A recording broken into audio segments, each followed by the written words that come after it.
these events any sooner, we would not be having as much fun. We'd all be in less clothing and much sweatier. So this has been a real blessing. And I've said on broadcast before that these gatherings are so vital to us individually and us as a community. We live in an era where I talk to so many people and they don't have a core group of believers like themselves in their area, and so they feel estranged. And we fortunately have the technology to turn to the internet to gather with everyone, which is a real blessing. But there is something that you can only understate with these gatherings in person, and the energy in the room, the ruach, being able to pray in person rather than pray over Zoom, being able to like the experiences that we just heard from are so touching to so many of us.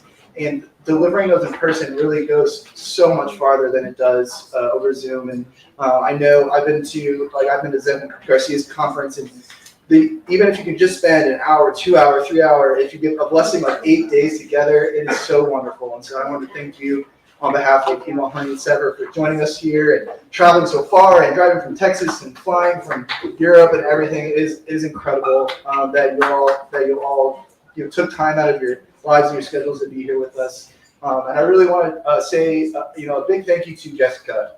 Obviously, all of us wouldn't be here without her. And I really have not met a stronger person, I don't think, in my whole life. The way that she's been able to weather all the storms that have come her way, never falter in her faith, never falter in her purpose, and use the trials and tribulations. As we learn, life is full of them, and you have two options. You can either take them as a learning experience and grow from them, or you can wither under them and kind of wilt away. And Jessica, you've been an incredible rock for all of us. You've really taken every challenge that's come your way with such esteem and strength, and it's an inspiration to me, and I know it's been an inspiration to a lot of us. And I was someone that for whatever reason you and Shane put a lot of trust in, and that's meant a whole lot to me. It's been a real joy and pride and opportunity for me to be a part of this ministry, to share whatever God's put in my heart with the people who have gathered here because of you, and that trust is something that I cherish deeply. And I really thank you for allowing me this opportunity to be a part of what you've put together and the people that have gathered, to hear what you and Shane had to say and the truths that you were dropping. And I've mentioned this a couple times, but I don't think I've ever met a more rock-filled person than Jessica. Like the first time I was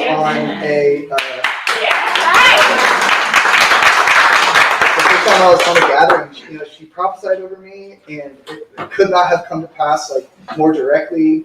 And it was almost like the marriage. We had met 1 month, and the next month I felt like part of the family already. And so it really happened quickly. Obviously, that's the work of the Ruach, and it's a plan bigger than all of us. But just to be a part of it, it has been a real blessing. And then to have this be in Orlando, my backyard, and only drive 16 minutes was quite another blessing. So again, I just want to thank you all for being here. I want to thank you all for joining us. Each one of you are so precious to me. I think you feel the same way, where we don't have that gathering in person, and so seeing all your faces on Zoom every week is like seeing family and friends and loved ones, and so being able to be here and meet you and shake your hands has been just incredible. So I'm looking forward to another 7 days of this. I'm very excited and looking forward to hearing more of your stories and sharing together and growing together and learning together.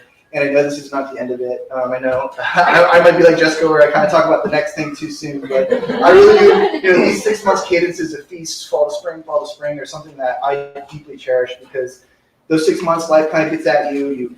Not that you fall away or anything, but you're working at your job, you're taking care of your kids and grandkids, and there's so much commotion going on in the world around us and all this stuff. It's very easy to get overwhelmed and let things slide, or kind of get out of some of the habits that you really want to be mainstays in your life. And these feasts are excellent times to take a breath, gather yourself, and come back to the core, come back to Yah in the way that you want to be in relationship with Him, and sort of refresh yourself.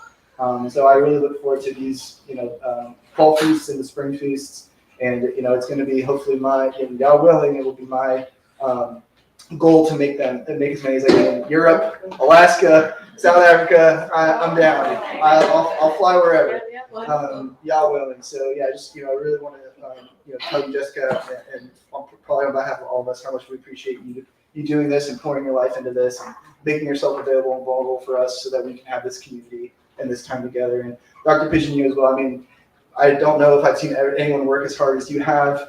You're traveling constantly. You have 1,000 things on your plate. You're making albums in your spare time. It's an inspiration as well. And to have leadership like that is a real blessing. I don't know if every community is as blessed to have the leadership that we do. So I just am so thankful to Yah that he's placed me here, that he placed me where he did, that he put me through what I needed to go through in order to arrive at this place where I can join with all of you guys and share this special time. So thank you, Jessica and Dr. Pidgeon.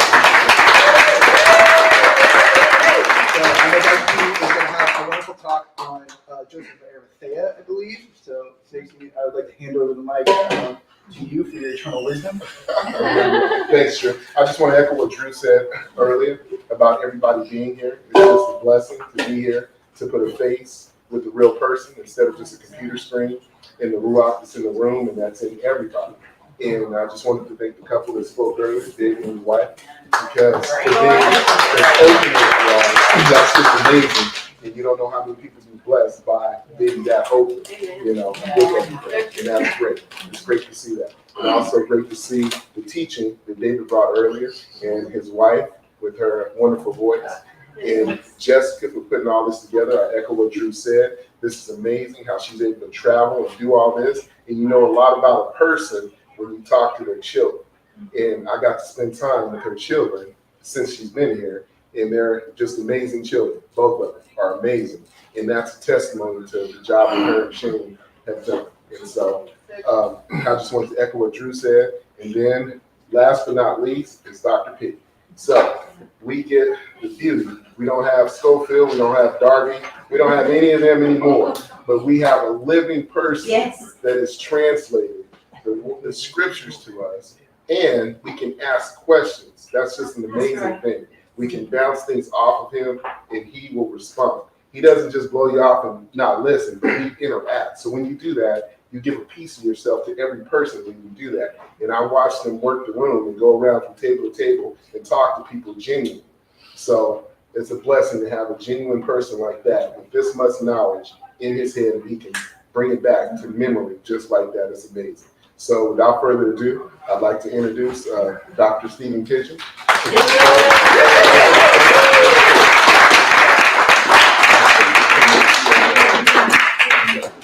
Thank you. Thank you, man. Appreciate that. I'll be looking for you on those claims.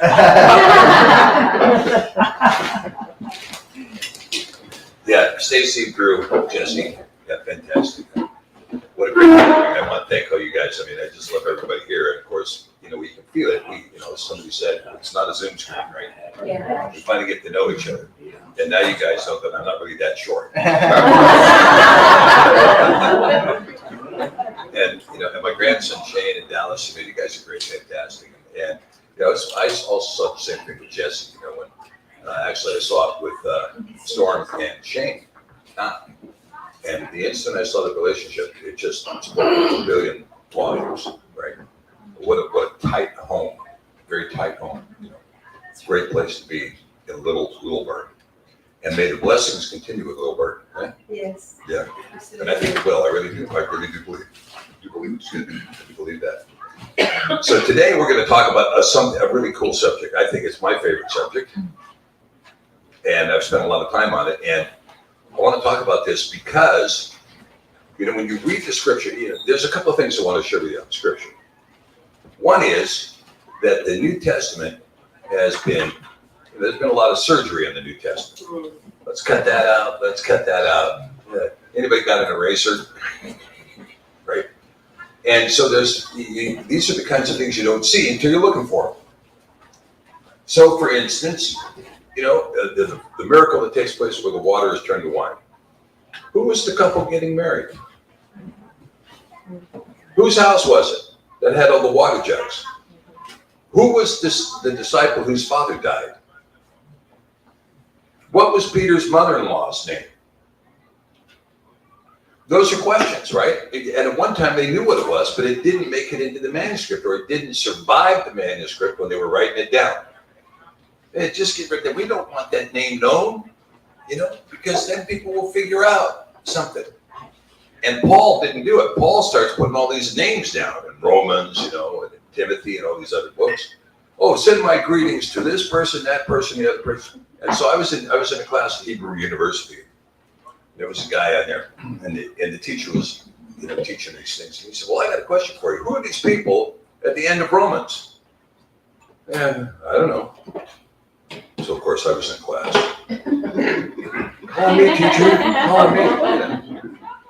And so I told them.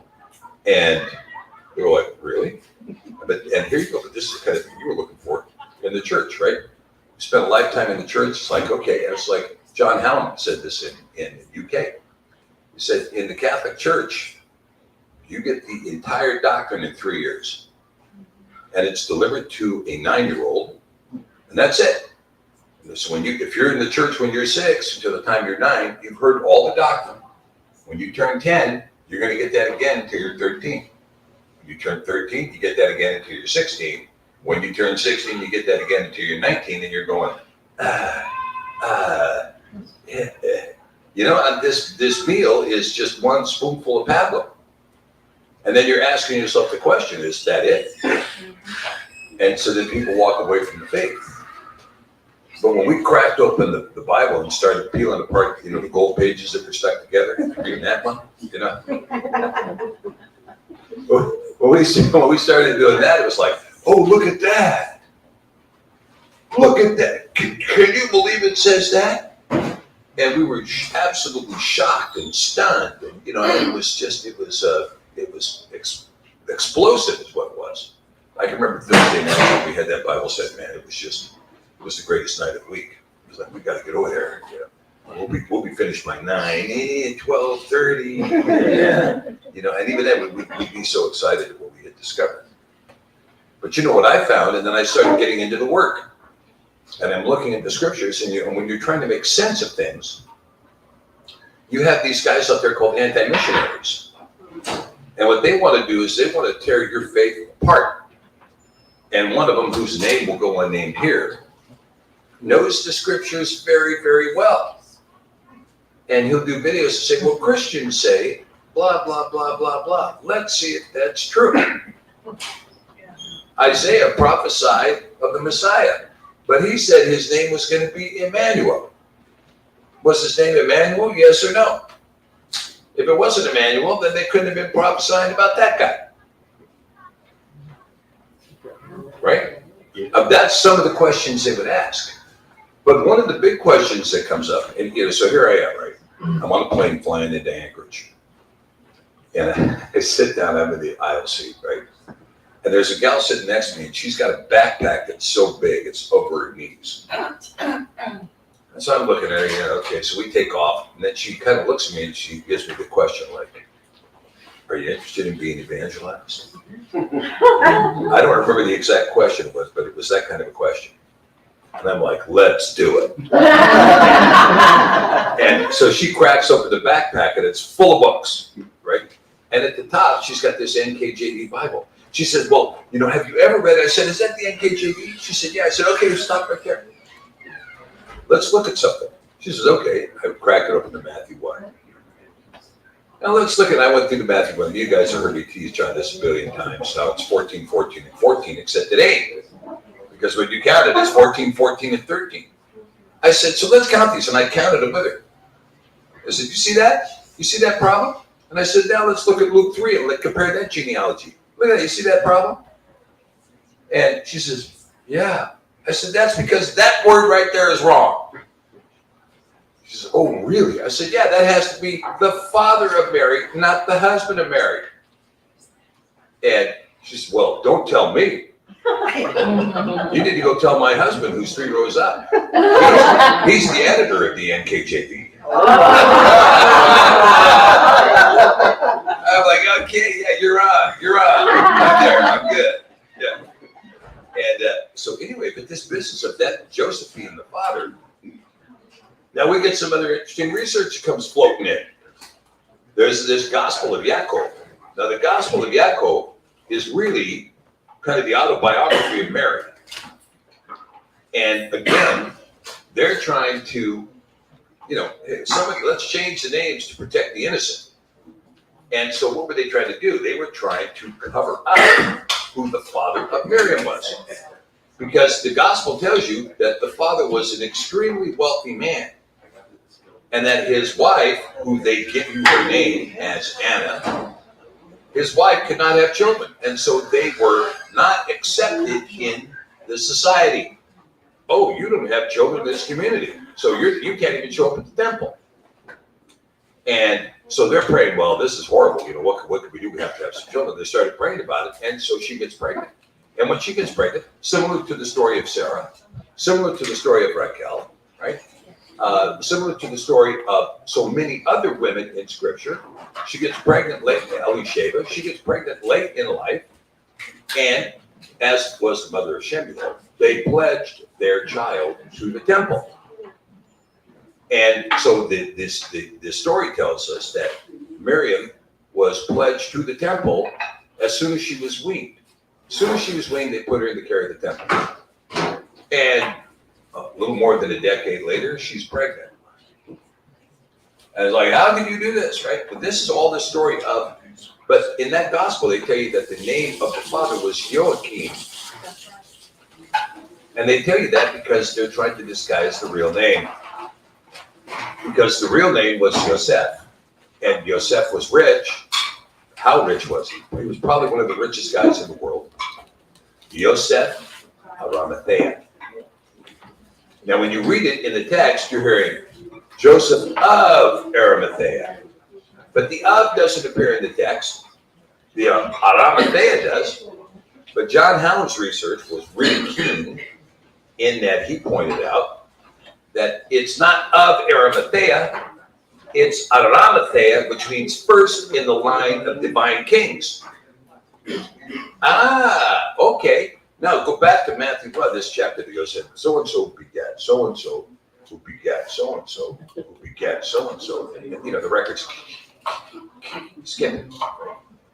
But those begats are critically important because when you get to David, you get the whole line of kings that sit on the throne of Yahud.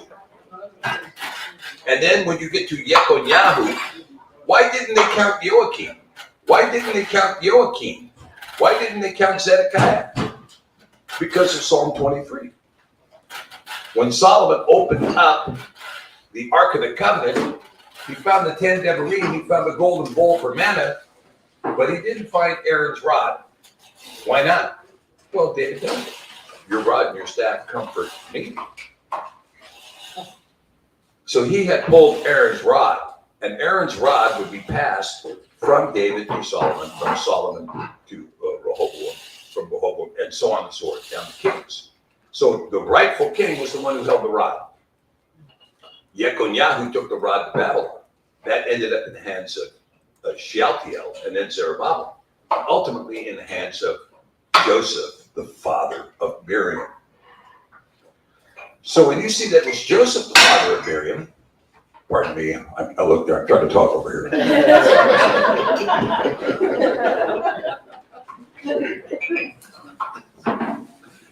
Anyway, when you get to Joseph, the father of Miriam, now as soon as you realize that that's the father of Miriam, you realize that Miriam is a princess. There's no son for Joseph Arimathea. There's only a daughter.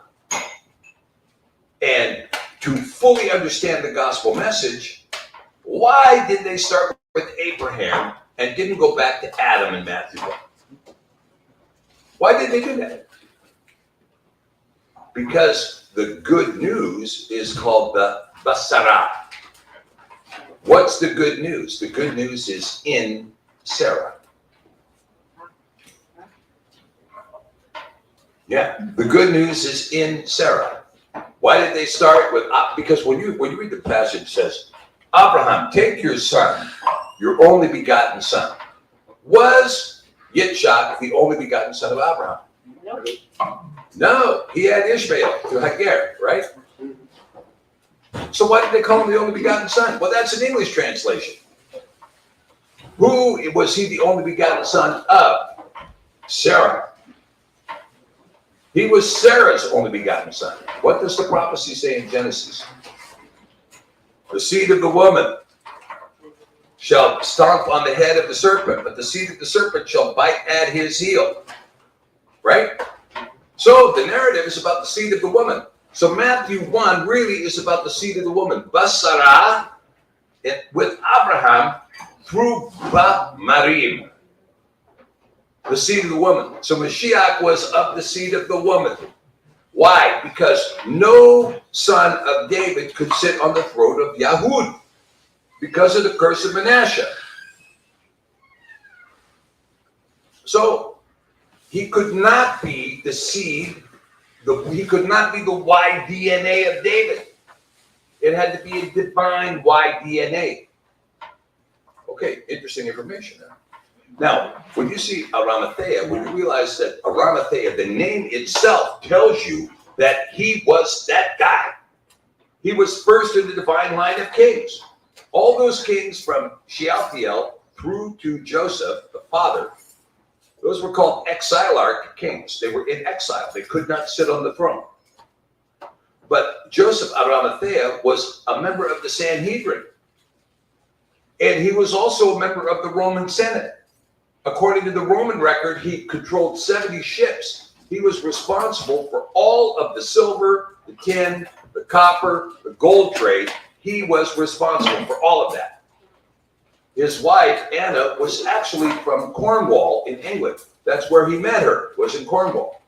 Now, when we were in Cornwall for Passover in March. And we had a chance to look at the record there. And there's a mine there called the Ding Dong Mine. Proper name, I guess. Maybe they ring the bell. Does that name ring a bell to anybody? Anyway, that mine has been open since about 1500 BC. A tin mine. And they have all of these songs that have been sung since time out of mind about Joseph and Mashiach coming to Cornwall. From time out of mind. And we went to an island. It's called Mara Zion. Interestingly enough, Mara Zion, and this island is off the coast at Penzance, which is at the very end of the peninsula in Cornwall. And when we got there, you could see this brick pathway that went out to the island. But as we were looking, the water starts coming in. And the water starts coming in, and pretty soon the center of the path is a little bit wet. So we walked down there. Let's see if we can cross the path. By the time we got down there, no, you can't cross the path. The water's already 4 feet deep in the middle. So we retreated and we went back up to the beach. By the time we got back up to the beach, the water was all the way to the beach. But at low tide, you can go walking right up to Mara Zion. At high tide, you can't get back in. You've got to catch a ship. That spoke volumes to me. Absolutely spoke volumes. And there was discussion in the traditions of Cornwall that, in fact, they had been trapped for 3 months on that island. So you see a lot of indicia that indicates that, in fact, Mashiach was there in Cornwall, probably past his 12th birthday, and on up until he returned to the land in 28 AD to begin teaching. All right, now this is going to be something interesting for us. Because you get narratives inside the gospel record that are like, okay, and he took a ship. Anybody ever been to the Sea of Galilee? Anybody ever been there? You guys been to the Sea of Galilee? Okay. Did you see any like shipping going on there? No. There's the Jesus boats. Yeah. Did you catch those? Yeah. Did you catch any fish? They never do. They keep throwing that out on the other side. They never catch any fish. But, you know, if the Bible refers to that as Lake Kinneret, Scripture uses the word Kinneret because it's shaped like a heart. But we're told that's the Sea of Galilee. Well, is that where the Galatians were? At the Sea of Galilee? Yeah. Where were the Galatians? Clue. There's a clue there somewhere. So at any rate, the narrative about the geography is questionable, really questionable, when you see what happened. But you see, when the church begins to emerge, okay, you got some problems. Because on one hand, Peter is going to build a church based on communism. Yes, I said it. You know the phrase, from each according to his ability, to each according to his need? Did Joseph Stalin come up with that? Did Karl Marx come up with that? Did Vladimir Lenin come up with that? Nope. It's in the book of Acts. It's in the book of Acts. And so here they are. We're gonna do a communist fellowship. Everybody give all your property to us, and then we'll share it equally among all of us. From each according to his ability, to each according to his need. And then Ananias and Sapphira, or whatever their names were. Well, we're going to kind of reserve a commission to ourselves on that real estate property. Well, then you're dead. And then what does it say? Immediately following the death of the two of them. Great fear broke out among the community. Now, if you read the community rules, now there's a guy, and I've talked about this too. This professor at Hebrew University, whose name is eluding me right now, Eisen. Yeah, he came out and has said, and he is the one that put the pressure on the Israeli government to release more Dead Sea Scrolls. Get them translated, get them released, get them out there. He's the one that put the pressure on. But he has come back and said he does not believe the Dead Sea Scrolls were written in the BC time period, but rather were written in the 1st century. And that the community at Qumran, which was originally called Damascus, which is where Paul went down to persecute people. He didn't go all the way up in this area. He went down to Damascus, which is Qumran, which, by the way, is a ruinous heap. It is a ruinous heap. For all those people waiting for Damascus to be turned into a ruinous heap, it already happened. That's where he was going to persecute people. That's where he was blind. And that community was populated by who? Well, that's where James the Just, or we call him Yaakov Sadiq, led the community, and they published the community rules, and the community rules are communist. You had to sit outside the community and wait for a year, and then when everybody was determined you were okay, well then now you can come in and you can share in the communal wealth. Was this the Aramathaean way? Answer, no. In fact, is it a scriptural way? And the answer is no. Why? Because thou shalt not steal. Or lust after your neighbors. And you shall not lust after your neighbor's property.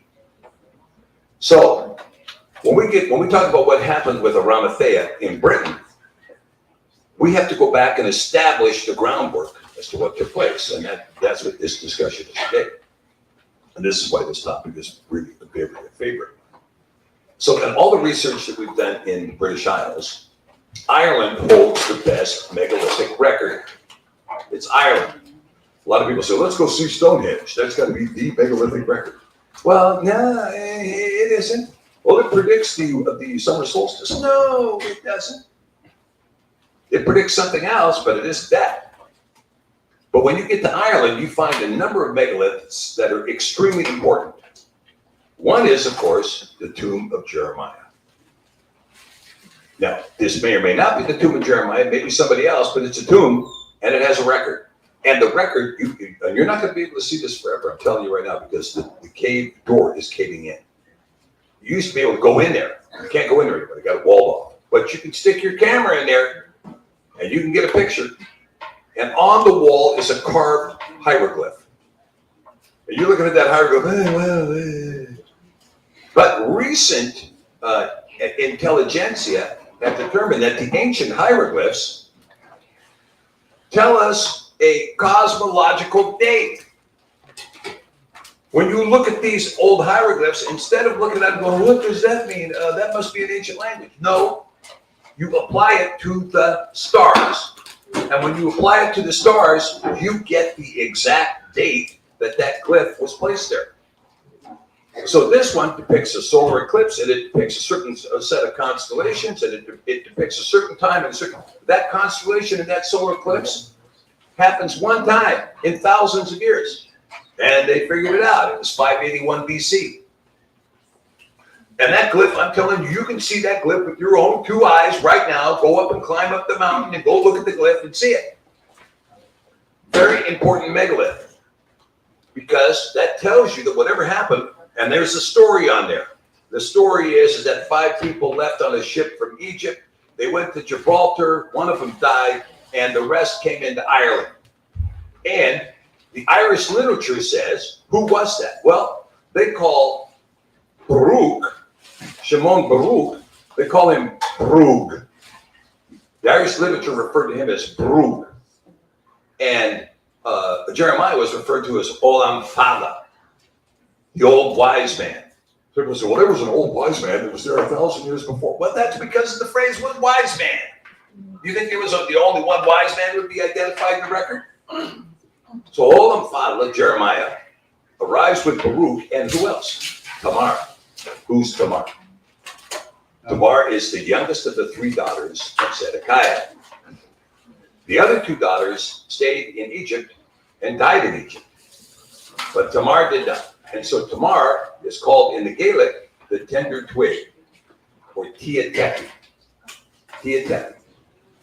So Tia Tepi gets there with Jeremiah, and at the same time, now this is according to the works of Charles A.L. Cotton, who was a colonel in the U.S. military, who wrote 10 books on the history of this. And I want to give a little bit of credit to this Kuribio Ahua, who has done hundreds of videos on this stuff. And he pointed out some of these texts to me, and I found some of these texts and read it. But he's not the only one. Charles A.L. Cotton was referencing a whole series of other books that were found in Ireland. And these books all tell of the same narrative. Tia Tepi arriving with Jeremiah and Baruch. And Charles A.L. Cotton says that the first of the Milesian kings would take the throne, and that would be a guy named Yochai the Hermit. All right, now I'm going to give you some of this kind of background here, because it's important that you know this. Okay, the tin was being mined out of the British Isles as early as 1500 BC. How did they know this? Well, how do you make bronze? Anybody know how you make bronze? You mix Copper. copper and something else. Copper and tin. You mix copper and tin and sometimes a little bit of zinc. Well, when they find old bronze artifacts in Egypt, they can take the bronze and they can test the alloy and tell you exactly where the copper came from and exactly where the tin came from. And the tin came from Cornwall and Wales and Ireland, and the copper came from, who knows? Michigan. The copper came from the Great Lakes region Whoa. of the United I States. thought you were joking. 5,000 copper mines. Wow. And guess who was mining it? It was the House of Israel mining it, plus Canaanites and others. Okay? So when you talk about the Native American tribes in America, some of them are Canaanite, but many of them are Yasharelim. Very important to remember this. Okay. So this tin is being mined around 1500 BC. Why is it not in your area? Because there wasn't any house of Dan earlier than that. Dan is the sailor. So when the land was divvied up, hey Dan, how much land do we get? You get a port. You guys can have a port. That's how much you get. And a little bit of acreage around the port. Well, we want more than that. Well, that's how much you get. Okay, well, get in your ship and sail. So the Danites did, in fact, do that. And the Danites, there's reason to believe that the Japanese are actually descendants of the House of Dan. There's reason to believe that there's a Danite tribe in Nigeria. The Danites went in through the Dardanelles, and they went into the Black Sea and named all 4 rivers after Dan. Not Dan, Dan. No, it's not Dan. It's not Lieutenant Dan. It's Don. Right? Don. It's like, you go to Britain, right? The French president, Jacques Chirac. Monsieur Jacques Chirac. Except when in Britain they're talking about, that's Jack Chirac. Well, no, it's Don, right? So what are the rivers that come into the Black Sea? There's 4 big ones. What are they? The Don, the Don Nefer, the Don Nestor, and the Danube. Where'd they get that name? One wonders. Then you get up, and now, when you look at Don coming around the Horn, right? Don comes up here, and you see Don populating Northern Ireland and Scotland. But they're not populating Belgium and they're not populating Holland. Why not? Because it was connected by land. Did you know that? No. Well, here I am, I'm looking at Google Earth. I'm like, okay, Google Earth is really cool because it gives you the depth of the ocean. So I went, gee, I wonder how deep the water is between England and France. How deep do you think it is? Straits of Dover. How deep do you think the water is? Shane? 80 feet? 80 feet. Bingo. How deep is the North Sea? Less than 200 feet. So there's a couple sailors out there, they're out there crab fishing, and up comes a plow and up comes an axe. And, what? Well, now they found thousands of artifacts on the floor of the North Sea, showing you what? It was dry. It was farmland, and they have an import. They call it Doggerland. So there was a time when the British Isles were not the British Isles. They were all connected, even all the way through to Ireland, all connected, a single landmass. This is why you see Dan up here, and you see Dan over here in Norway, and you see Dan in Denmark, but you don't see him in Holland, and you don't see him in Belgium. Okay, because that was the waterway they had to go around. So in Ireland, they have the legend of the Danites. They call them the Tuatha De Danann. And the Irish, for some reason, have never put it together that the Tuatha De Danann might be the tribe of Dan. Man, what are you missing here? Right? It's right in the name. But they never put it together. Yeah, right. And so anyway, now, when you read the history, you read this story between, there's two groups, the Tuatha De Danann, who, by the way, were serpent worshippers, as was Moshe. Moshe was told, put a seraph on a banner, and he put a serpent on a pole. That's what it says. And Hezekiah eventually broke up that serpent, calling it an idol. It's called the Nehushtan. And that's in the book of Kings. Hezekiah said, that's not because people are worshiping the serpent on the pole. Does anybody worship the serpent on the pole today? That Yeah. was a hard one to figure out. Yeah. I don't know where you're getting That question is of vast mystery. Yeah, We not at have all. it in every building, medical in every city. Every medical building has got it. Did you know that the Hippocratic Oath was one of its clauses, an oath to Asclepius?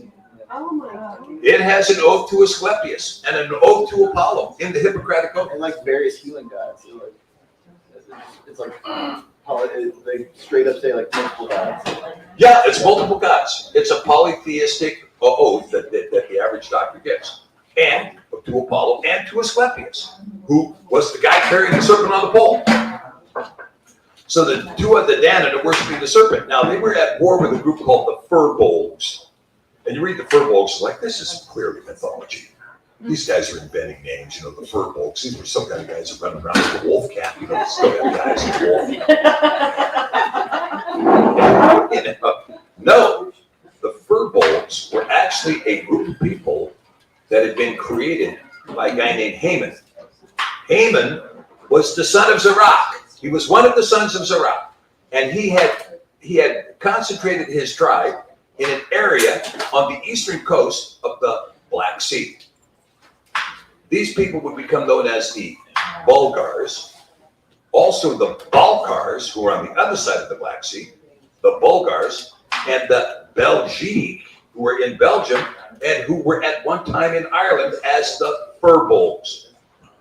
So these guys are fighting over the turf, and all of a sudden, this Milesian king from Spain, of the house of Zerach, Yochai the Harriman, makes his presence known in Ireland, and he marries Teotepi. Okay, so who are these Milesian guys?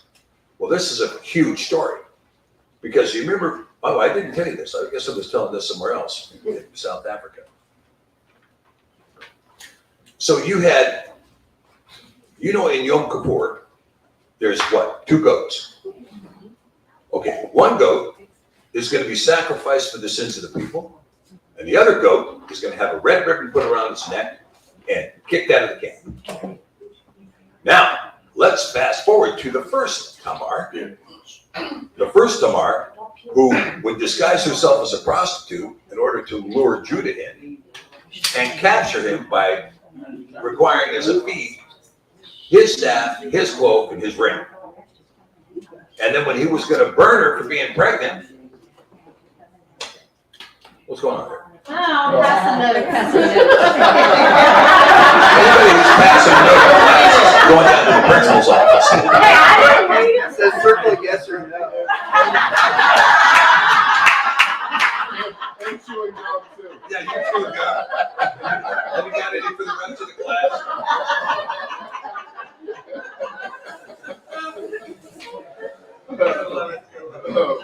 Listen, in Alaska's schools, right, our elementary school desks had ashtrays. Yeah. We were tough, right?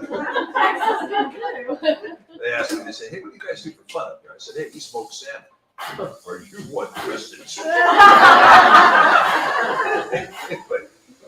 But when you look at Yom Kippur, the goat that did not have the red ribbon sacrificed for the sins of the people.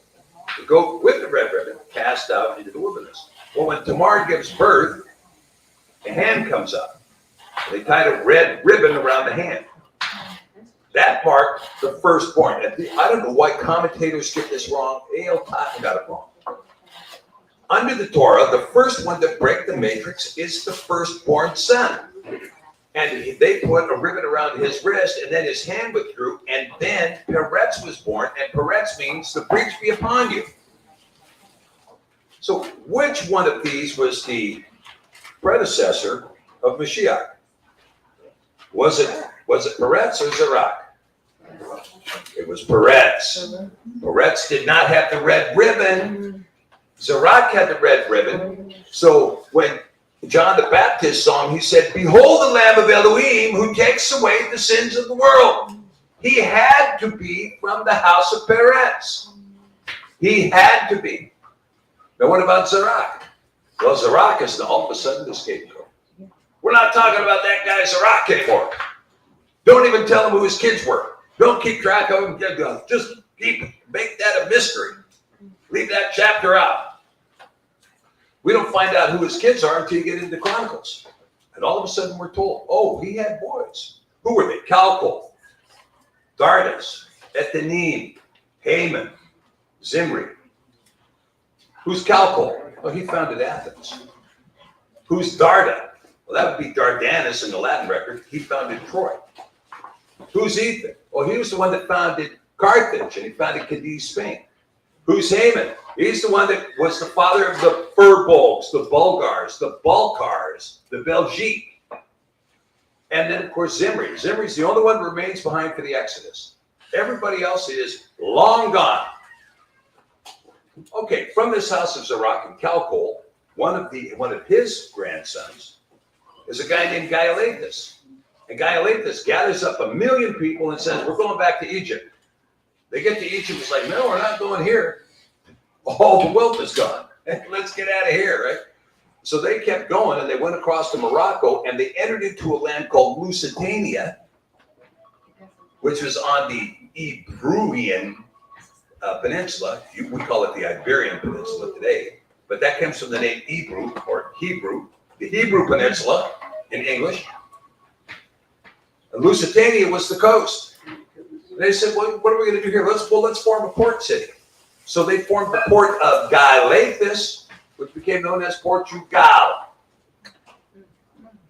And the Basques people on the north side of Spain, they're of the house of Gaiolathus. And then on the western side of France, Gauls, they call themselves Gauls. In Brittany, that's from the house of Gaiolathus. And ultimately they landed in Ireland and Scotland, speaking the Gaelic language.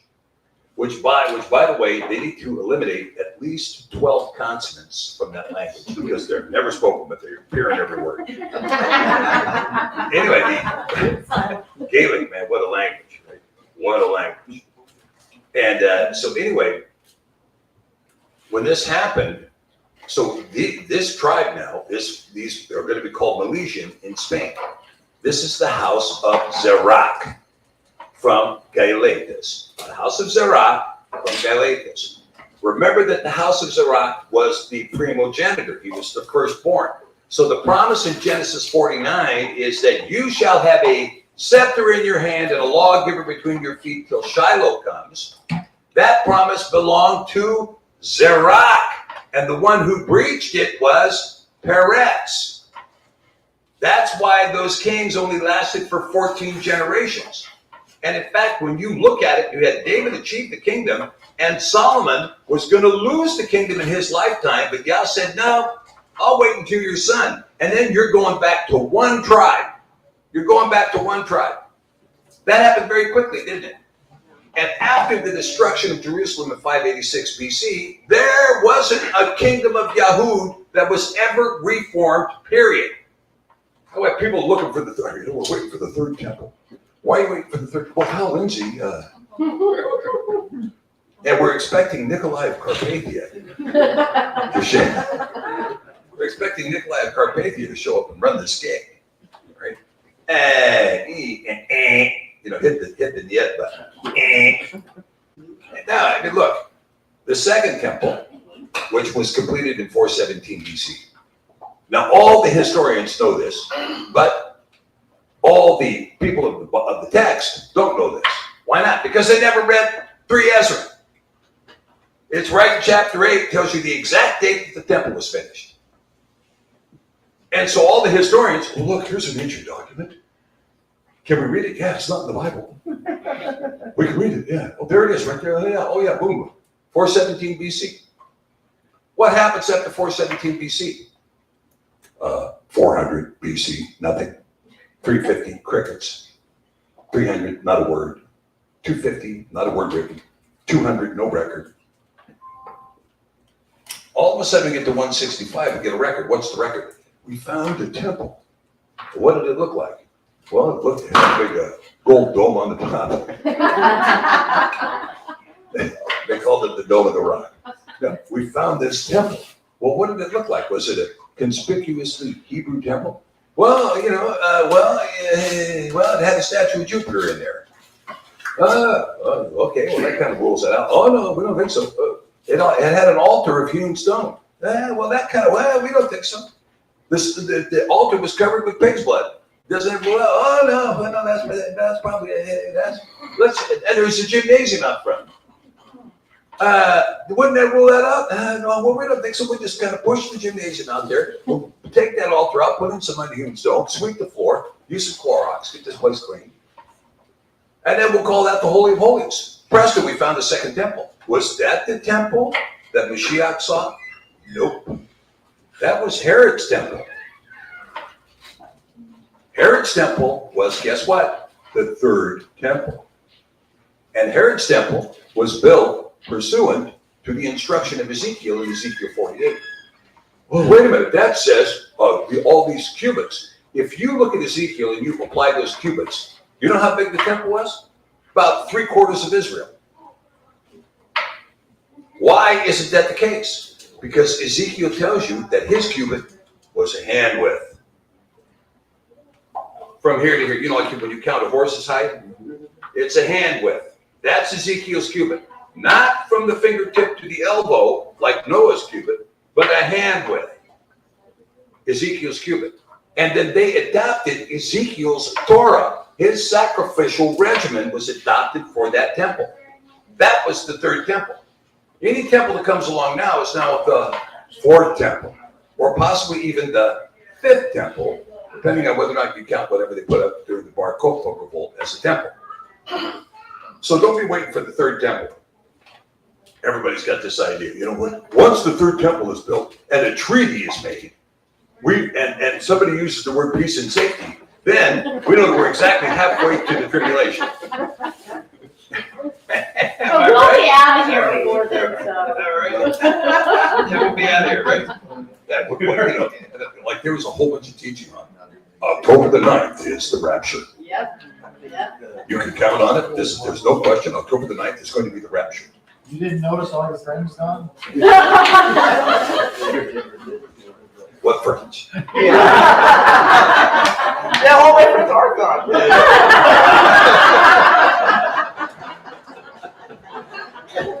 Yeah. So at any rate, when you see all this stuff right now, you start to put together the equation. It's like, hey, wait a minute, this litany isn't right. That stuff isn't right.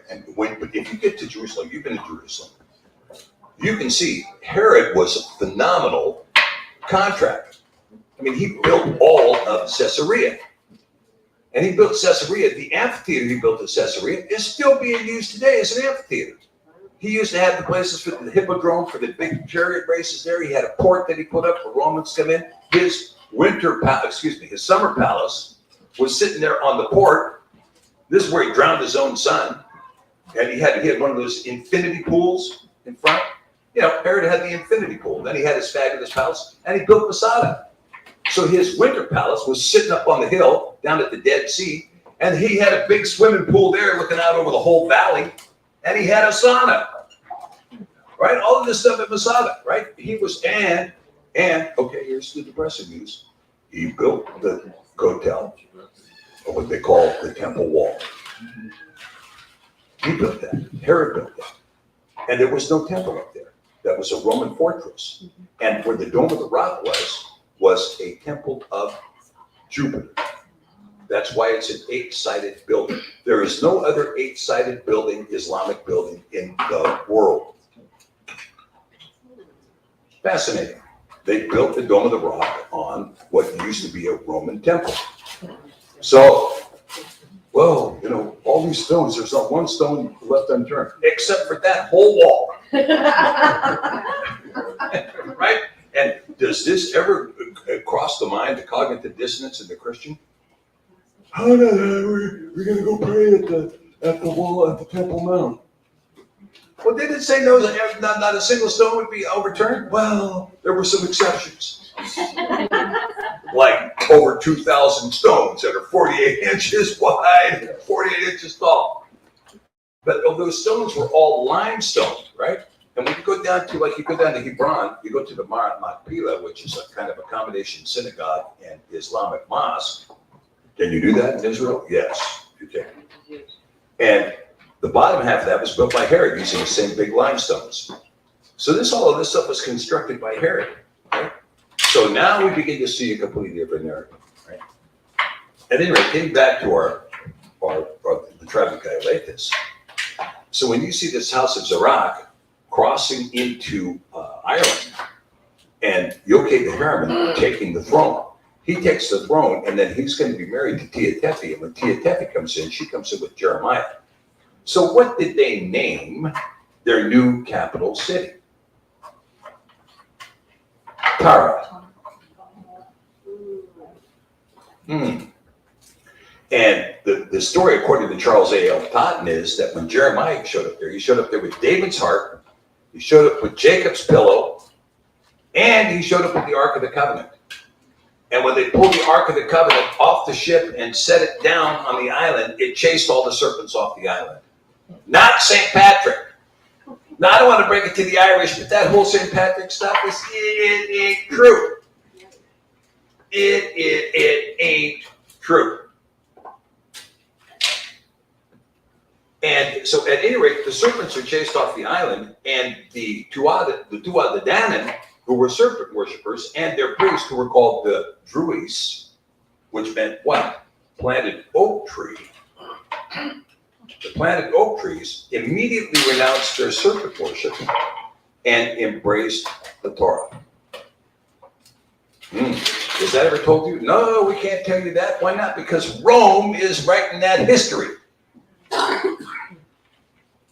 So you're going to get a different narrative. Oh, these people were human sacrificers. Nope. So what you see here now is that with these Druids, you have a very interesting passage in Jeremiah 1. Jeremiah is told by Yah, it is on you to tear down, to destroy, to take apart, and to rebuild and replant. So Jeremiah would be there to see the destruction of Jerusalem. He would be there to see the termination of Yahud, that kingdom. That kingdom would be ended in his sight at his time. And he would take the heir of the throne in the seed of the woman all the way to Ireland, who would marry the king who was in the line of Zerach, to join the line of Peretz to the line of Zerach, to create the High Irish King in a place called Torah. This becomes, now I'm trying to tell you, the importance of this is our heritage, and it's extremely important. You have to know this is the foundation for us. So when this takes place, all of a sudden these priests are going to change stream. They're going to change horses. And this is, I just got to share this prophecy with you, because when you look at this, what was the one paragraph that Mashiach actually spoke at the synagogue? Anybody remember? What was that paragraph? I'm not talking about quoting one verse out of Deuteronomy. From Isaiah. No, Isaiah 61. Isaiah 61, right? This is what he quoted. Now, I want to read that to you, because that passage is going to mean something more than you might think. Because Isaiah 61, let me get up here. The Ruach Adonai Yahweh is upon me, because Yahweh has anointed me to preach the basara unto the meek. He has sent me to bind up the, so he's going to preach. When he's saying, I'm going to preach the basara to you, I'm going to preach the promise in the seed of the woman to you. And he says, and unto the meek, he has sent me to bind up the brokenhearted. Who are the brokenhearted? Those who watched the temple burn to the ground? Those who saw Jerusalem burn? Those who saw the king taken away? How bad was it in Jerusalem? As bad as it can possibly get. When you're eating your own children, you're not going to get worse. To proclaim liberty to the captives, the recovery of sight to the blind, and the opening of the prison to them that are bound. Who was in prison? Jeremiah was in prison. To proclaim the acceptable year of Yahweh. What acceptable year? The end of Yahud. The end of Yahud. You know what kind of transgression they were in at that point? Manasseh was unbelievable. And they had returned to that. And the day of the vengeance of our Elohim, to comfort all those who mourn. To appoint unto them that mourn in Zion. To give unto them beauty for ashes, the oil of joy for mourning, which was one of the things that the Druids used, was an oil of joy. The garment of praise for the Ruach of heaviness, and they did have 3 different garments. They had a white one, and they had a blue one, and they had a green one. That they might be called oaks of righteousness. This is what the word druis means. Oaks, planted oaks. The planting of Yahweh, that he might be glorified. Now, the Druids would do something that was quite interesting, because Joshua, at the end of Joshua, he goes up under an oak tree and he takes an unhewn stone and he sets up an unhewn stone under the oak tree. And he says, this stone right here under this oak tree is a symbol that you said all that Yahweh had said to us, we will do. So the unhewn stone under an oak tree is a reminder that the Torah was by consent. So when we look at the common law has as its foundation 3 premises, which, by the way, when I learned in South Africa, this is 3. And I got to tell you, for me, that's so much easier than trying to tuck in my little finger. This is 3. Okay, 3. Not 4. How old are you, Jeffrey? 4. So when you talk about 3, they would give everything in a triad. It was a triadic formula of expression that was premised upon their name for the Creator, which was Yahweh. Yahweh. But could have been, depending on how you describe that vowel, Yahoo. Interesting. So here you got this triadic formula. They say the 3 premises of the common law are: 1, springs from time out of mind; 2, patently reasonable and not unreasonable or absurd in any application. 3, the subject of consent. Ah, fascinating. So now what's going to take place in this community from this point forward is that the community is run by what's called Brehon in the Gaelic. But you might know them as Shofetim, judges. So the social order is run by judges. And how did they judge? Well, they'd set up stone circles. And they would put up 12 unhewn stones in a circle that were exactly perfectly measured. How perfectly measured? They were an algorithm of the number of days found in what's called the matanic, which is the resolution of the moon cycle to the sun cycle every 18 years and 7 months. So you're looking at this stone set and you're saying, these are primitive people. Oh, really? Did you check the algorithm? Did you know that the moon cycle reconciles with the sun every 18 years and 7 months? Who did that? Interesting, right? And when you look at one of those stone circles, we did this in Cornwall, you come on the stone circle, you walk into the stone circle and the sun's shining. Well, what do you expect to see? Shadows.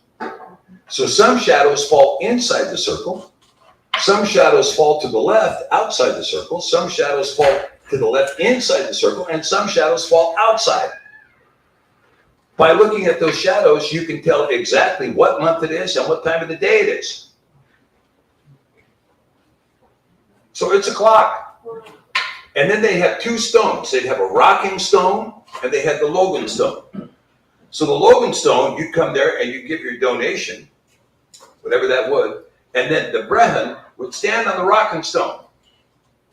And you're going to make your case, okay? He kicks back on the rocking stone and listens. And when you're done talking, he leans forward and gives you his decision. Now, these Brehon judges, how long did it take to qualify for a Brehon judge? 20 years.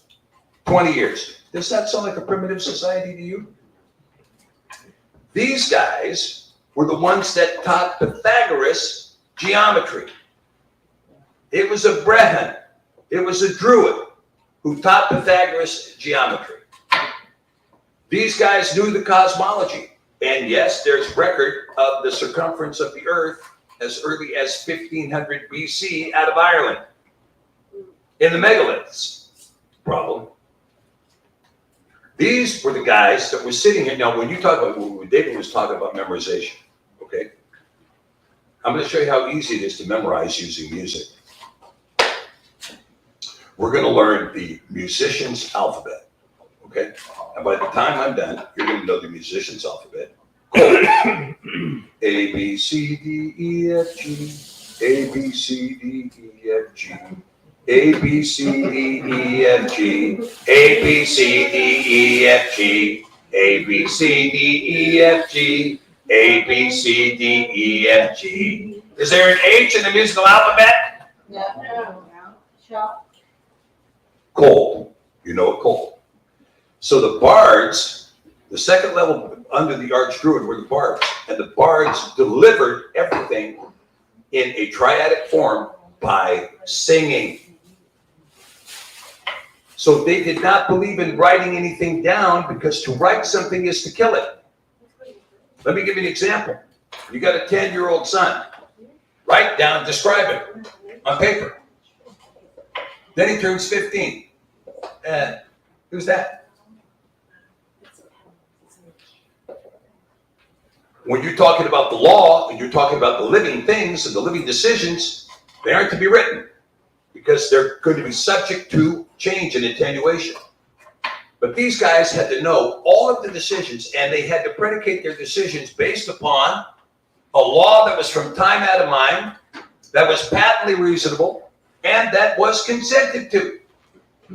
And what was that law? That was what I taught you guys yesterday, the 10 Devarim.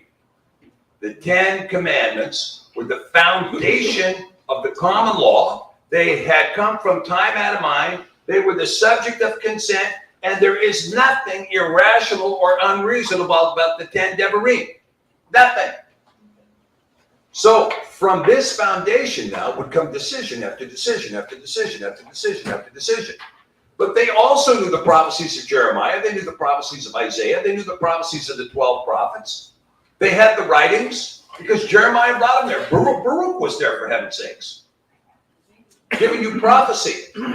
So in these prophecies, when Joseph of Arimathea arrives, the Jews are like, what? Oh yeah, the Mashiach's here. Whoa. Now, let's talk about this. When you read in the script, the Magi came from the east. Hit the niet button. The word there is construed as the east by guys who wanted to say they came from the east, because the word actually means they came from the dawn. Oh, well, the sun must rise in the east, therefore they came from the east. No, how about they showed up at dawn? That's what the express meaning would be. They showed up at dawn. Well, we all know from reading Tim LaHaye that they didn't get there for 2 years. The stars hung out for 2 years. Let's hit the niet button again. The secular record is very clear. Herod died in 3 BC. So how did he give the edict in 1 BC? He was dead. He died shortly after the birth of Mashiach. Now the record says he died after the lunar eclipse. Oh, lunar eclipse. What day does a lunar eclipse happen on? Full moon. Full moon happens on what day of the month in the calendar? 15th. And the 15th day would be, in the 7th month, would be the feast of Sukkot. So when do you think Mashiach was born? First day of Sukkot. Okay? Now, you say, oh, well, Jonathan Kahn told me that the shepherds only hang out in April. I like Jonathan. I'm not trying to give him grief. But the Gospel of Luke actually tells you the whole story. Luke does? Oh, yeah. So here's Luke. For those of you who think that the Torah doesn't apply to the average person of the Messianic faith, the Torah can't possibly apply. The Levitical priesthood can't. And then what is Luke talking about? That Zechariah was in the course of Azaryahu. Huh? Luke, where are you going with this stuff? The course of this Azaryahu. Where are you going with this? What's that course? Well, the priesthood was broken up into weekly duties. You're in this course, you're in that course, you're in this course, you're in that course, you're in this course. Only problem was that in the 3rd week, that's matzah. Everybody has to serve. So you got first course, second course, everybody.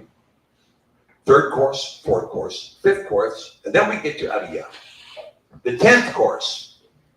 Okay, well, if that's the 10th course, then we got a pretty good idea that Zechariah was serving at the temple until about the 3rd week of the 3rd month. Then the scripture records he went home to visit Elizabeth, who couldn't have kids. Then he went home to visit Elizabeth, who couldn't have kids. Then she got pregnant. So, as all the midwives will tell you, you can either go 9 months forward or you can go 11 weeks backwards to the date of birth. And when you go 11 weeks backwards, you land right there on matzah. So if John the Baptist was born on matzah and Mashiach was born 6 months later, that puts his birth in April? No. It puts his birth on tabernacles.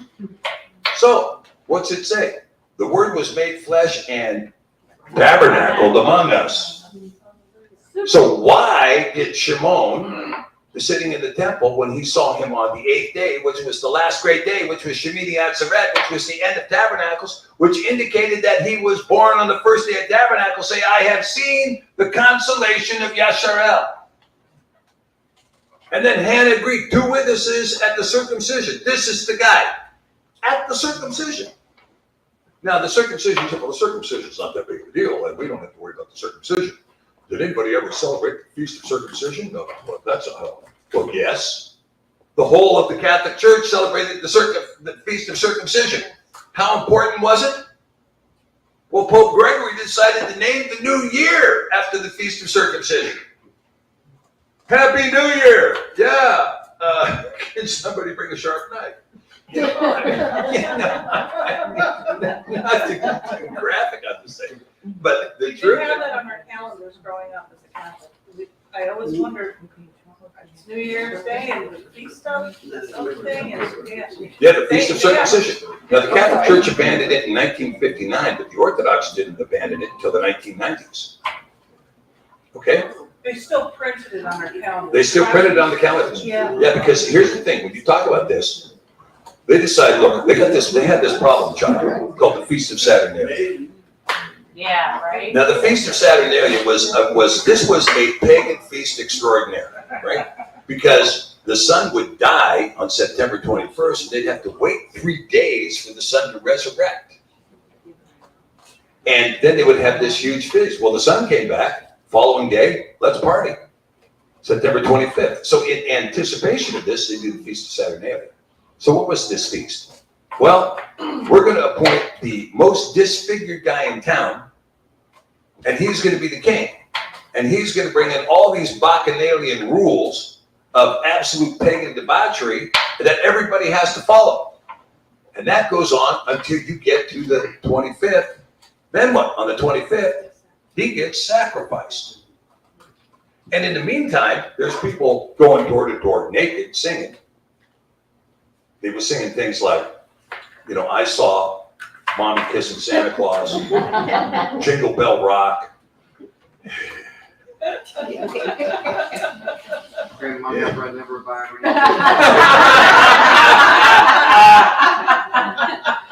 That's a good song. Yeah, you know, and so the Pope's watching this debauchery. He's like, you know, we got to get a handle on these people, man. This is just out of hand. So they decide to, like all of the things Catholic, let's just rope that in and put it into the pot. We'll call it Catholicism. You know, put a different garment on that. Put it in the pot. We'll call it Catholicism. Put that in there. You know, put a little Mithras in there. We'll put some Nimrod in there. Let's bring in Easter. You remember her, the Babylonian fertility goddess?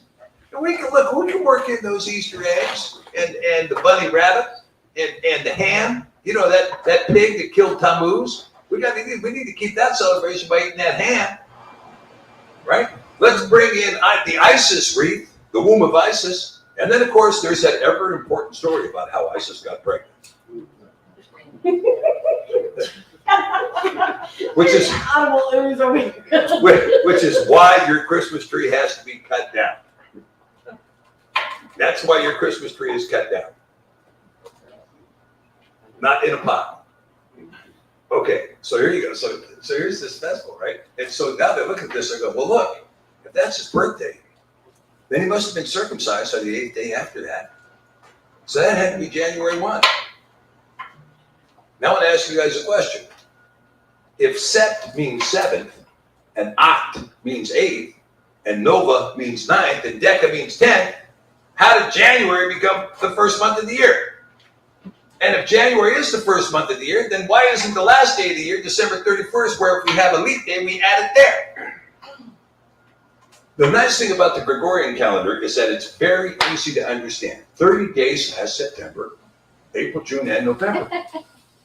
All the rest have 31 except that one guy, which has 28, and then if you really want to get formal about it, there's an extra quarter of a day there, and you got to kind of correct that after a spell too. That's the rest of the poem. It didn't rhyme very well. It wasn't Pushkin that wrote it, I'll put it to you that way. So at any rate, so this is how you got New Year's, right? So, all right, it's time for a New Year's festival. Yeah, not quite.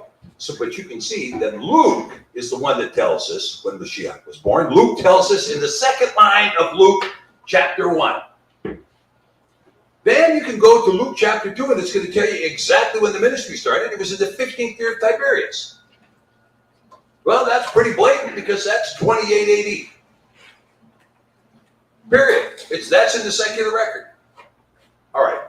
So with all that being said now, we can start to conclude some very serious dates. So yes, Herod died in 3 BC, which makes Mashiach born in 3 BC, which means he was about 30 years old in 28 AD. In fact, he turned 30 just a few days after Tiberius started his 15th year. Deadly accurate. Deadly accurate. Okay, so when you see this narrative now, the Magi showed up the following morning. Not from the east. The Magi showed up at dawn. Hey, we're here with the gifts. Hey, you guys. I got 7 days of uncleanness here. Were you here when I was screaming last night? Hit the road. No. We brought gold. We brought frankincense. We brought myrrh. You brought myrrh? Where'd that myrrh come from? Oh, that would be from Kenya and Somalia. We brought frankincense, myrrh, and gold. Now, I think personally, these guys were the Star Watchers. So who were the Star Watchers? Druids. Who were the guys that do the geometry? Druids. Who were the guys that do the music? Druids. Who were the guys that do the philosophy? Druids. 20 years of, who were the guys that knew the Torah? Druids. Who were the guys that knew the prophecies? So when we talk about the Magi, we can't talk about, you can't use the word Magi because magic comes from that. Okay, well tell Luke, tell Matthew. You guys better get that, you better get that passage out and get that's the word that goes, yeah, you gotta take, I'm not the one that included it in there. Right? So when you see this now, who are these Magi? So these guys knew when and where he was going to be born and who he was, to the point that they showed up with gifts the morning he was born at the place he was born. Was he born in a manger? No, he was born in a Sukkot. Right. I don't know if anybody's ever been to Jerusalem, the Feast of Tabernacles. We were there. Sir David and Penny and Stephanie and I were in Jerusalem, Feast of Tabernacles. Hey, let's go downtown and see if we can find the Garden of Gethsemane. Or no, we were looking for the tomb. We were looking for the tomb. We're down there. You can't make a left here. You can't make a right here. In fact, all of downtown Jerusalem is closed. You can't get down here. There's too many people here. Get out. So I looked at those guys and said, well, let's go up to the Mount of Olives. We'll go up to the bookstore. So we go up to the bookstore and we're hanging out trying to buy a menorah or something. I think it was an extremely expensive menorah. It was a big temple menorah we tried to buy.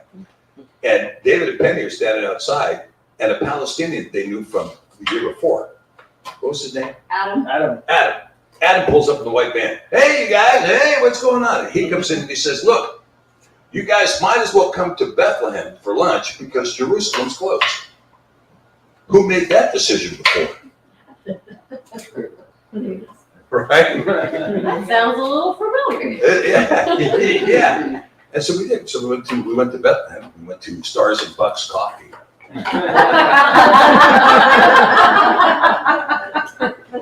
Yeah.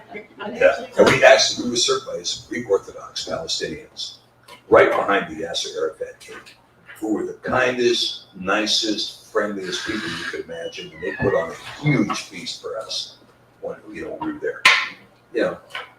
Tragic. But anyway, so when you see this, you can see that, hey, why was there no room at the inn? Because all the shepherds were getting ready to call it a day. It's because Sukkot was going on. There was no room at the inn, and they didn't go into a manger, they went into a sukkah. Anyway, all of this stuff was known by the Magi. And so when Arimathea would show up in 36 AD, preaching the testimony of Mashiach, the Druids said, yep, we get it.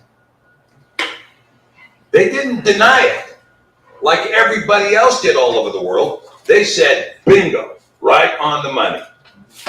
And so Joseph of Arimathea, who'd been beaten every year by the Sanhedrin for giving the testimony of Mashiach, finally in the year 36 AD packed it up. And he took Miriam with him. And he took 12 disciples with him, and they came to Britain. Now, we believe we found the original situs of the church where he landed and put the church in the ground in Glamorgan, Wales. And just recently, this last year, in March, I went up to, there was a rumor that the tomb of Mary was in Britain. And so I'd heard this rumor, and I'd heard it was up in Anglesey. So we went up to Anglesey. And we get up there. There was anybody, I don't think anybody here was with me on this trip. Anyway, so we get up to Anglesey, and we heard that there was this particular church in this particular town. So we go out there to the church. We're wandering through the graveyard. You know, looks like everybody's dead. Yeah, I mean, they're dead. And we wandered through this graveyard. But the church was closed, right? Church was closed. There was nothing going on. So we walk out on the street, and I looked at the team and I said, look, guys, let's just go get some coffee. We're not going to find anything here. So, of course, we do a Google search. Coffee near me, right?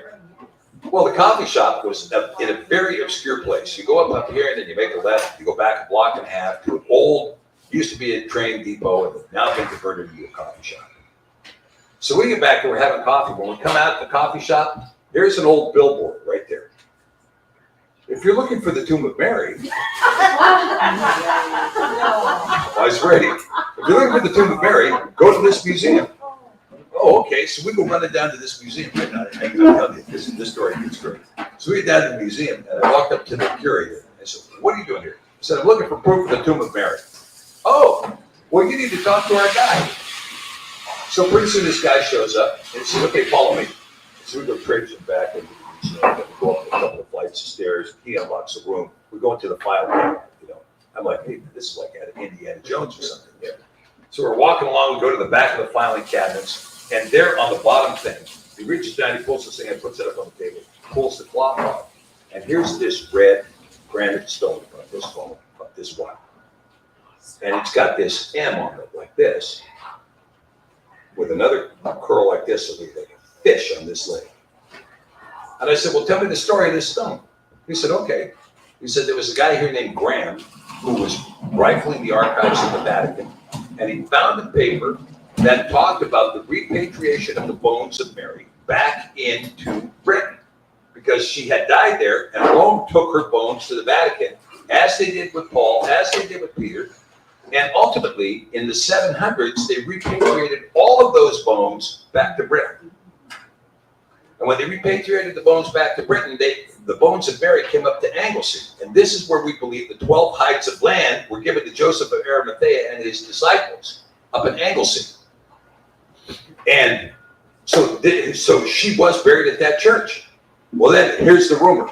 William the Conqueror has crossed the straits, and he's coming in with the French Catholics. And so the church decided, we got to move Mary. So they moved her to this artesian well. And so this guy says, I think I can find that well. So he's rifling the maps and everything else. And he comes out and he spends 3 days looking, and he finds the well. Well, then he comes back into this museum and he says, I found the tomb of Mary. And it's marked with this stone, and it's out here at this artesian well. And then he leaves. So the curator, a guy named Ian Jones, Dr. Jones, he says, okay, I'm going to go look. They went out there, and from 8 o'clock in the morning till 8 o'clock at night, they're searching, they're finding nothing. Finally, they're getting ready to pack it up. The sun's going down, and they looked in the grass, and there it was. So they pulled that stone, and they brought it back to the museum, and they haven't yet put it on display, but they have that stone. So here we saw, again, evidence that this might be the case. And by the way, that artesian well where that stone was becomes a little creek, then becomes a stream, then becomes a river, then wraps around. Then they dam that river. It's now a reservoir and provides all the fresh water for the island of Anglesey from that site. Okay. So here you see now, so what's going on? You've had the practice of the common law from roughly 581 BC up to 36 AD in the hands of the Druids. The Brehon law system, no writing, and it's all taught by rote memorization, by singing in a triadic form that the bards would teach, and your education was extreme. You had to know all of this stuff to become a bard. And so all this was the system, and they were teaching all of Europe, and these Druids or Brehons were known as the mediators in all Europe. So they're traveling into Eastern Europe to solve cases and to resolve disputes because they were shofetim. They were judges. And all of this stuff was known in the Irish history. So when they showed up at the testimony of Mashiach, guess what? It either comported to the common law or it would have been completely disregarded. You see this? Well, can you point to how that appeared from time out of mind? Yes, Moshe predicted it. Moshe prophesied of it. Isaiah prophesied of it. Jeremiah prophesied of it. Joel prophesied of it. All the scriptures prophesied. Genesis 1:1 prophesies of it. Okay, so you can point to time out of mind. Yes, I can. Can you point to the reasonability of it? Not to those who do not have the Ruach HaKodesh. You cannot point to the reasonability of the Mashiach. To those who are without the Ruach, he is offensive. He constitutes idolatry. But to those with the Ruach, he is the answer. And ultimately, he is the conclusion. So you see this now, you see this. So they're looking at this going, okay, so it's patently reasonable. And it springs from time out of mind. Is there consent? Well, did Mashiach say, I'm telling you to believe, and if you don't, I'm going to cut you with the point of the sword? It's always consensual. Believe and you shall be saved. Don't believe, go your own way. So you can see how that faith now was born into the common law, was the conclusion of the common law, was the fulfillment of the common law. It all came together in Mashiach. Now, when all of this comes together in Mashiach, in this Arimathean way, what was that way? Was that a communist way? Nope. Because they respected private property. He ended up with 12 titles of land. Okay? So, what's the difference? The common law now is going to be an expression of a way of existence that would ultimately result in the British Empire ruling the entire earth. That would ultimately result in the English language being the dominant language over the whole of the earth. This did not happen because Queen Victoria was smart. It didn't happen because they had better ships than anybody else. It happened because of the common law. And when I say the common law, we're not talking about something that existed out of cloth here. That, oh, we invented the common law. The strength of the common law is the 10 Devarim. That's the foundation stone. That is the basis. It was handwritten by Yah himself, and he added nothing further. Now, men want to come along and they want to, well, we're going to put some stuff on that.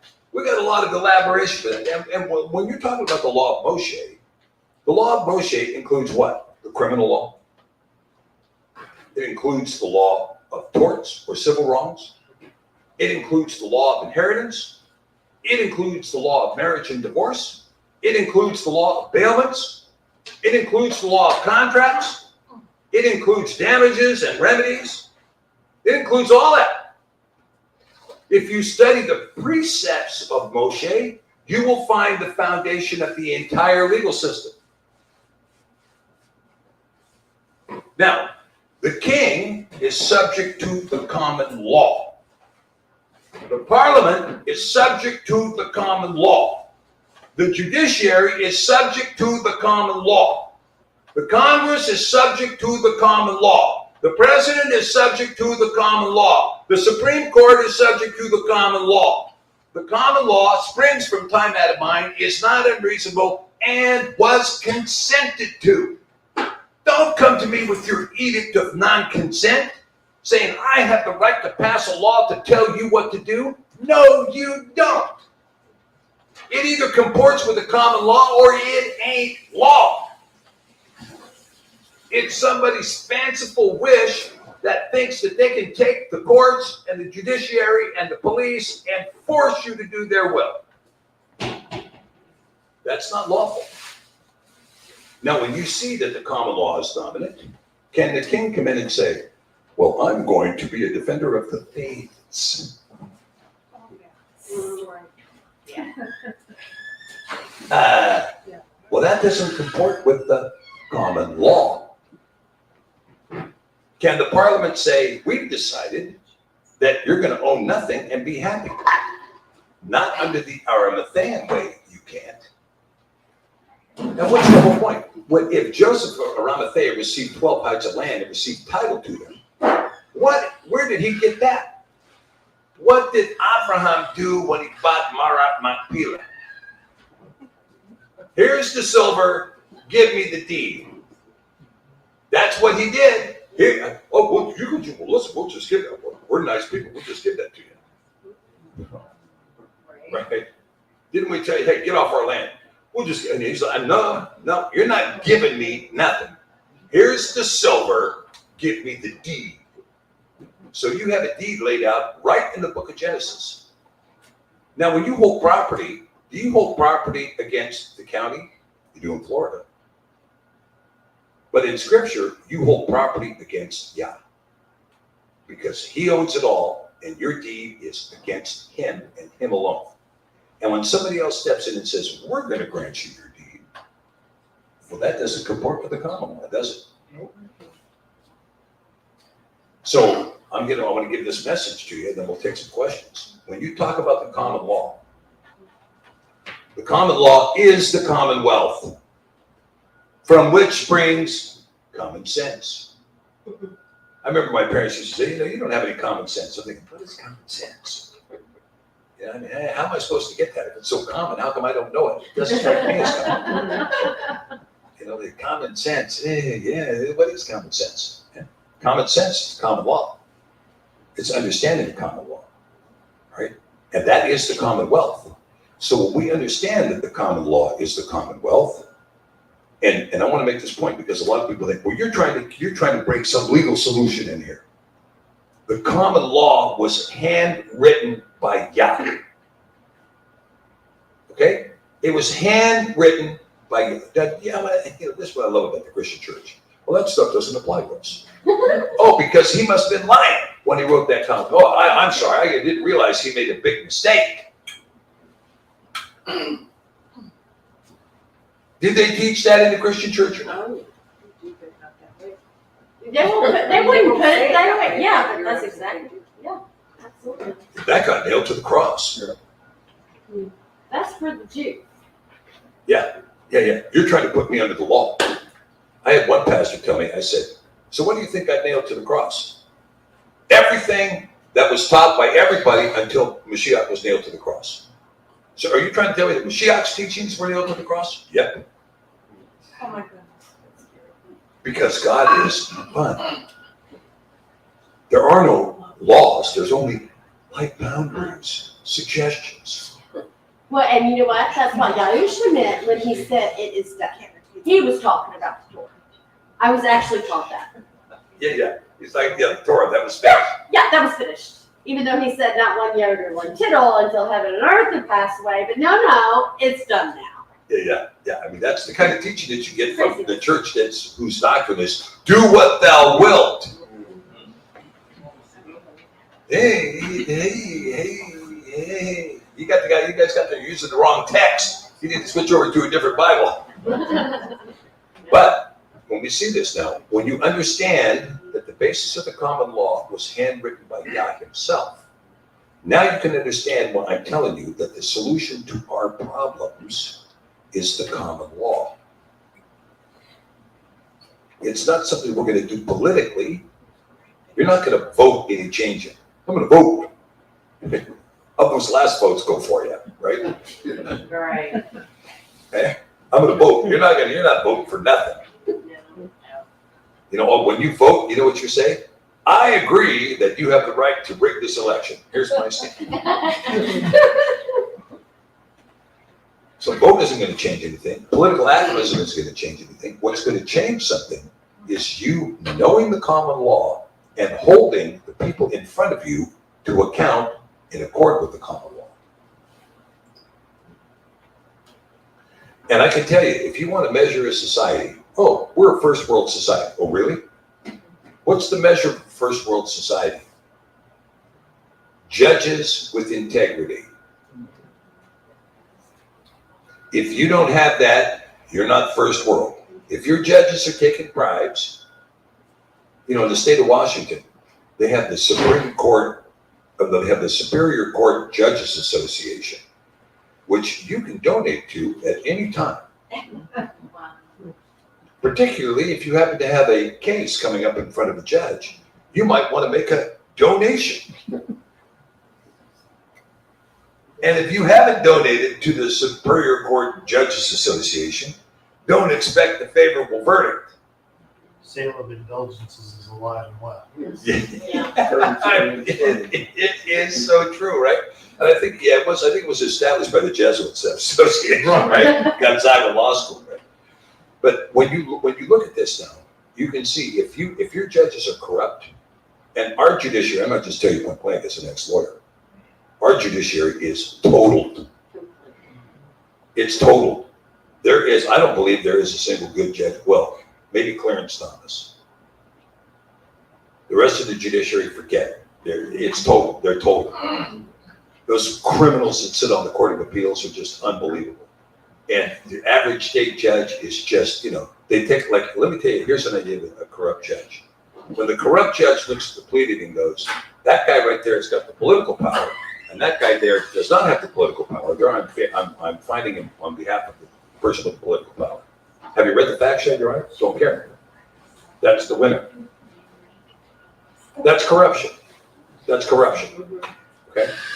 And anymore, you can't even, the Bar Association won't even allow you to have a dissenting opinion. We all think the same way. You need to shut up. You either go with the flow or we're going to get you out of here.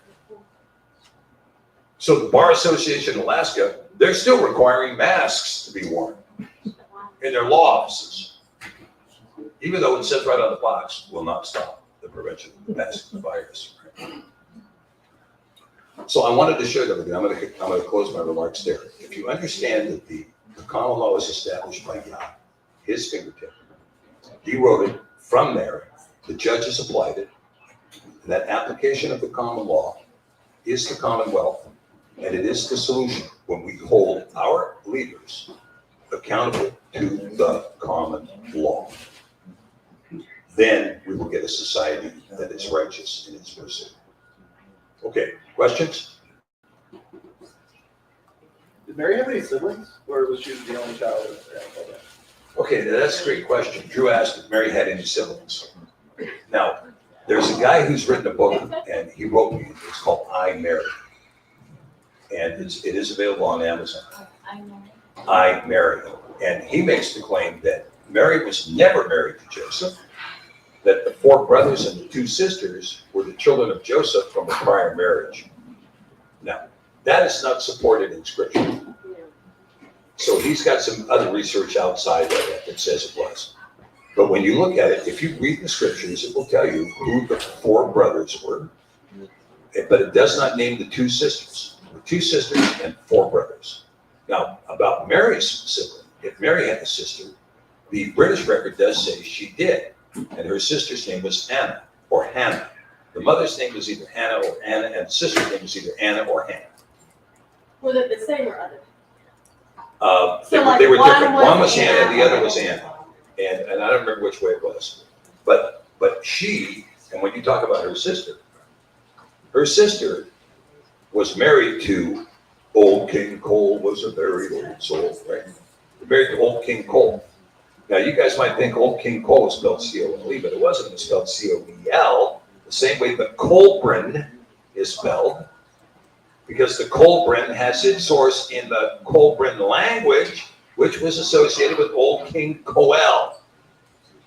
And when you get into this, when you get into this litany group, you start talking about King Cole, right? His grandson was Caradoc.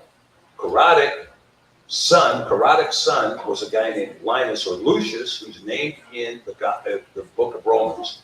Lucius is the one who was appointed the first bishop of Rome by Paul, who would go on to write the Gospel of Luke, the book of Acts, 2 Corinthians, and the book of Hebrews. So Luke, who could speak the Colburn language, could also speak Latin, could also speak Greek, and could also speak Hebrew. When you read his writing, it's quite elegant.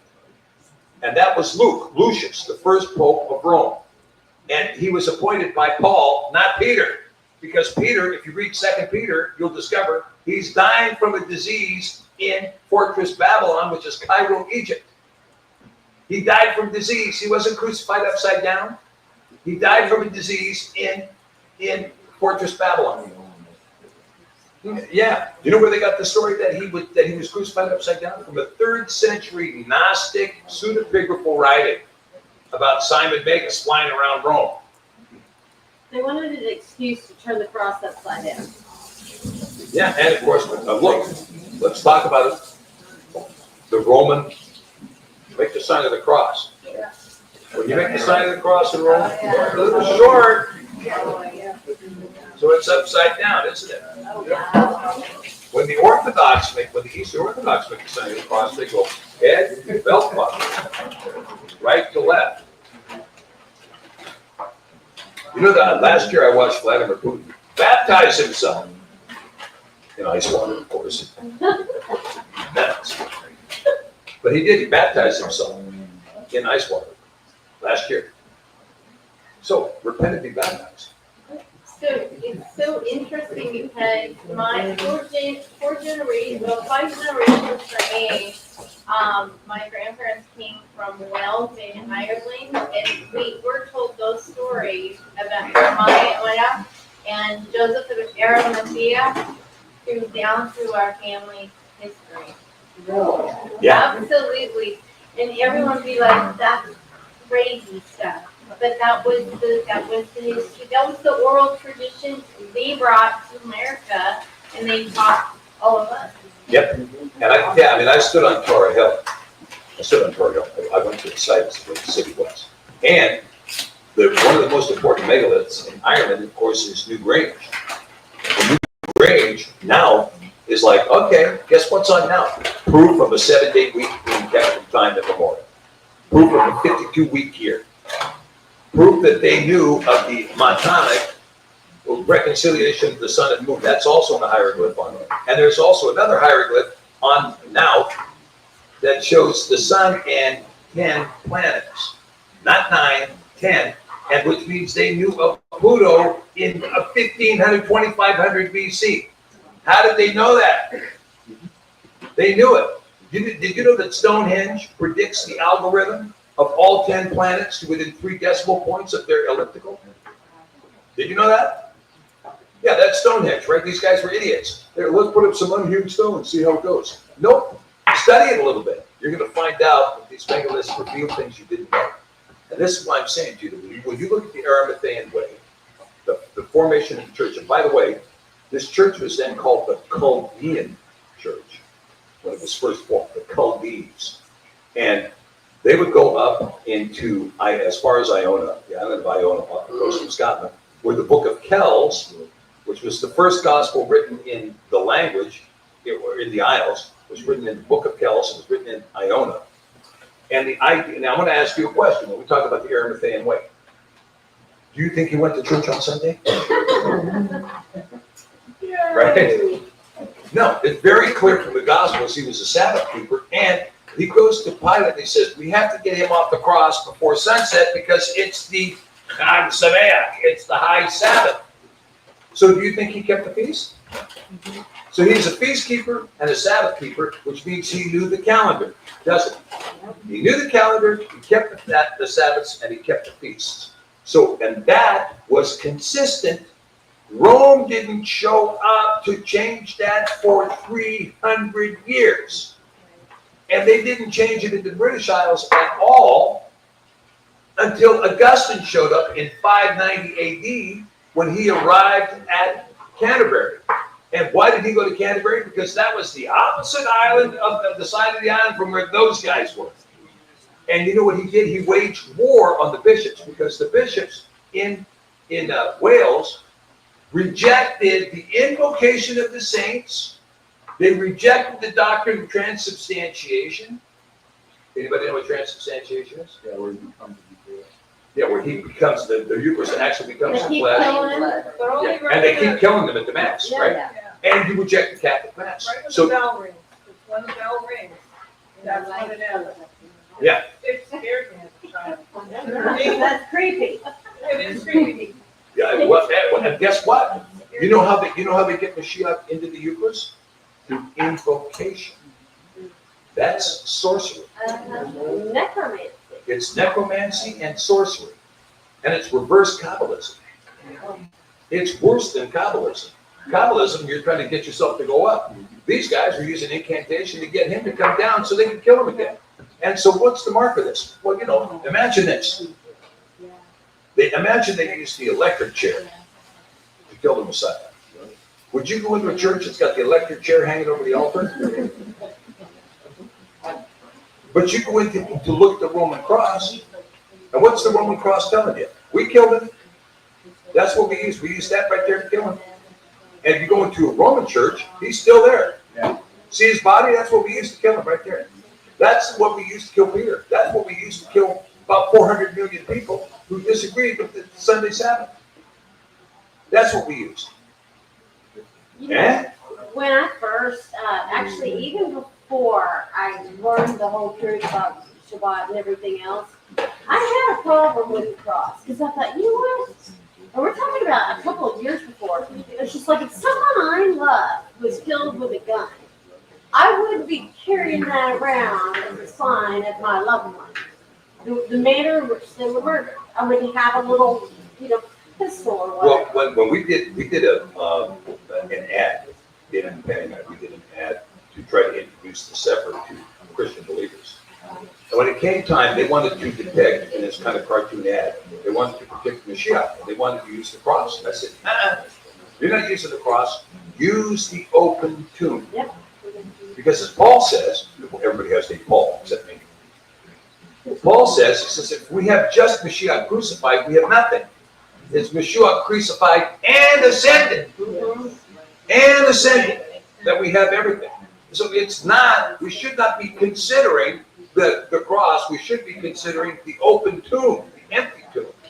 You know what? Because a lot of people were crucified. Yeah, that's it. Yeah, that's exactly right. That's exactly right. Great point. She said a lot of people were crucified, only one rose. Right. It's like I tell the Russians, they have a saying, Christos voskres, Christ is written, he's risen indeed. And I tell them, but Lenin Yeshua Grofnitsia. Lenin's still in the tomb. And when I told Putin that, he was talking with Ramzan Kadyrov. He said, we need to get Lenin out of there. I almost got him out of the tomb. Real good. I almost got him out of the tomb. Almost got him there. But so anyway, so you guys see the difference in the Aramathaean way compared to the ways of Yaakov Sadiq and the ways of Kefa and the practice of communism. The faith that bloomed, the faith that succeeded, the faith that came to cause the English language to be seen all over the world was a faith predicated on the common law, not a faith that rejected the 10 Devarim, but a faith that accepted the renewed covenant, the Brit Hadashah Badami, in the blood of Mashiach. You see it? Okay, then I've done my task. Has been completed.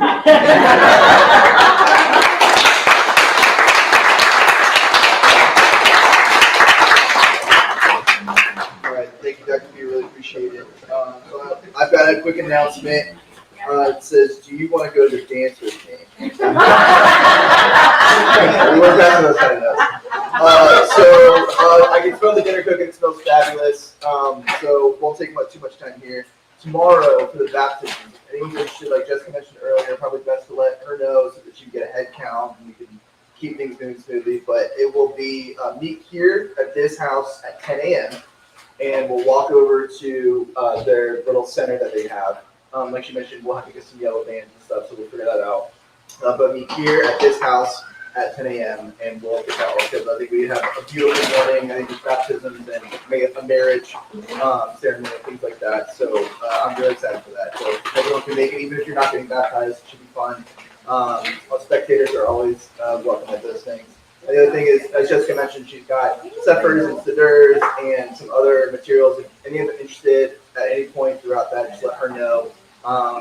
Things might sell out. If that's the case, we'll still, try to figure out a way to ship it to you or get you the book. But if you're interested in any of that stuff, just let her know. Pull her aside whenever, and she'll take care of you. So, all right, with that, thank you everyone so much, and thank you, Dr. B, for the excellent.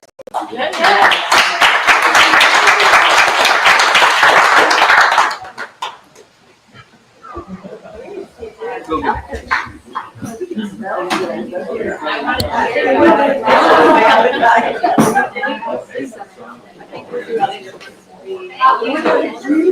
I think